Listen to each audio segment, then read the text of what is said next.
zgroženostjo poslušam, kaj se dogaja na slovenski južni meji, s katere prihajam tudi sam.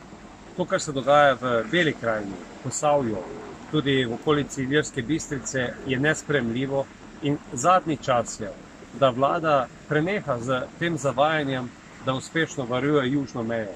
Ta meja je postala propustna in to je nevzdržno. Če želimo imeti suvereno državo, moramo znati varovati meje. V nasprotnem primeru se nam dogaja to, kar se je zgodilo včeraj, ko je bilo ogroženo življenje starejšega človeka v Beli krajini. Zadnji čas je, da se vlada resno in odgovorno odzove in kolikor je potrebno, na slovensko mejo pošlje tudi vojsko in zagotovi varnost ljudem v teh odročnih krajih, ki se v zadnjih časih res ne počutijo več varno. Enkrat jih ogrožajo zveri, volkovi, medvedi, sedaj jih ogrožajo migranti. Tisti, ki pa so v Ljubljani in odločajo o naši usodi, pa enostavno prikrivajo resnico. Čas je, da s tem prenehajo in da ljudje zopet dobijo občutek varnosti, kajti danes ga upravičeno nimajo.